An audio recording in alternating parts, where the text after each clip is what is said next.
তোমাকে না জানিয়ে তোমার এই কালো কুচকুচে চুল আমি সাদা করে দেব, রুখতে পারবে? তোমার এই চোখের লাল চাহনি আমি ঝাপসা করে দেব, ঠেকাতে পারবে? তোমার এই লোহার মতো মজবুত দাঁত 32টা 16 একটা একটা করে ট্রান্সফার করিয়ে দেব, তোমার কাছে কোনো পারমিশন নেব না, ধরে রাখতে পারবে? এইভাবে আস্তিন গোটানো, মাসেল ফোলানো, ধরে রাখতে পারবে তো? এরকম করবে না তো?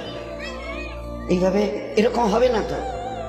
সামনে এসে একটা পান দিচ্ছে, এই হাত, চাচা এই হাতটা নিলেন, এই হাতটা কলেন, আরে বাবা দেখ না চিমটি কাটাতে কিচ্ছু নেই।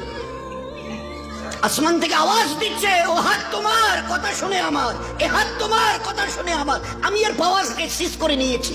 এই দুটো পা যদি হনন হনন করে হেঁটে চলো, খালি একটা পায়ের যদি সামান্য একটু প্যারালাইসিস করে দিই না, তো জীবনভর করে হাঁটতে হবে।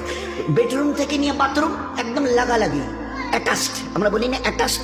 তুই বেডরুম থেকে নেমে বাথরুম কত 4-5 হাত, বেডরুমের দেয়াল আর এটাই হচ্ছে বাথরুমের দেয়াল, মাঝখানে একটা দরজা, এখান থেকে উঠে ওই ঘর রুমটা পারবে? আছে পাওয়ার? কিসের দেমাগ তোমার? কিসের এই অহংকার তোমার? শুনুনি কোনোদিন নবীজির কাছ থেকে অহংকার, তাকাব্বুর এটা আমার চাদর, বড়াই এটা আমার চাদর, আল্লাহ বলছেন। আর আমার চাদর ধরে যে টান দেয় তার ঠিকানা কোথায়? এবার বলেন না, সবাই কম বেশি জানেন।